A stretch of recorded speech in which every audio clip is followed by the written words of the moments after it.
星期一開咪，陪你返工放工。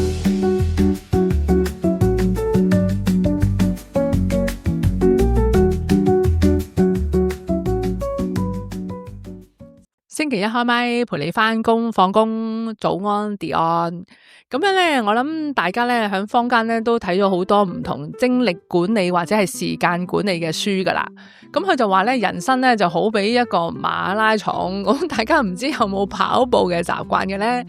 馬拉松啊，哇，一跑好遠噶喎，哇，望唔到終點噶喎，咁點跑啊？通常呢咁樣咧，我哋都會覺得哇，好沮喪嘅。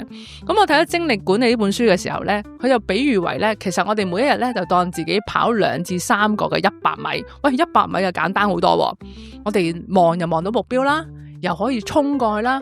跑完一個100米之後咧，通常都會休息噶嘛。休息完之後又跑另一個100米咯。咁每日咧就跑3個100米，咁咧就包保我哋咧就精力可以管理得好好啦。喂，咁樣講好似好抽象噶喎。不如講下我自己一個例子先。呢個例子咧我都覺得幾得意嘅。有一次咧，咁我就諗住去跑步啦。咁啊帶晒嘢啦，但係嗰日咧就咁啱，就有3個 appointment 同一日咁啦，就即係客人嘅要求啦，咁我就要即係幫佢哋一齊調度啲時間啦。咁啊，即係咁啱同一日，咁啊香港九龍新界都去勻啦。咁我自己住離島嘅，咁嗰日咧我就諗哇，咁我仲去唔去跑步咧？咁我唔理啦，我都照去跑步啦。咁我就照帶住一大袋嘢，咁樣咧最後個 appointment 係響上環嘅。咁我因為要確保咧3個 appointment 咧都要好有效率啦。咁我先前咧通常我啲功夫我都會做足嘅，譬如一啲嘅文件啦，有啲客戶一啲嘅需要啦，一啲嘅要求啦，一啲我自己嘅準備功夫。咁所以咧喺嗰個當然嗰個車程裏面咧，我都可以預計得到大概個車程幾耐啦。咁去到咧我就要 on time。咁同埋咧講真，客人咧都唔係好想你用太多嘅時間。佢都講嗱，劉小姐大概我哋要傾幾耐啊？咁樣我大概個半鐘度啦咁樣。咁我每一次咧都喺我一日嚟講咧都好順利。咁答到客戶嘅需要啦，同埋咧有一啲咧就係可以再繼續同佢跟進嘅。咁我3次都好流暢。咁去到最後嗰一站咧，就咁啱就去到上環啦。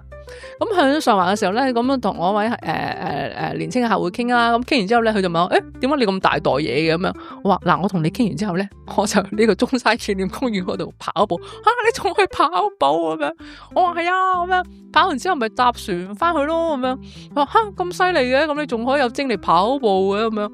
我話係啦，咁我就嗰日就好順利啦。咁又跑步啦，就完成咗我個訓練。咁嗰日咧，其實咧我就真係精力充沛。咁嗰次咧，我個經驗話俾我聽啦。咁無論喺時間管理咧，同埋精力管理方面咧，似乎都掌握得唔錯。咁今次咁樣同大家分享，其實係講緊啲咩咧？有時候咧，我哋覺得咧就話哇好辛苦啊！如果當人生係馬拉松咧，我都贊同嘅。但係反而咧呢個精力管理呢本書咧，亦都啟發咗我，就係會每一日咧，我都當一個短跑。就正如我今日咧見3個 appointment， 我每一次咪當一個短跑，集中精力專注去做。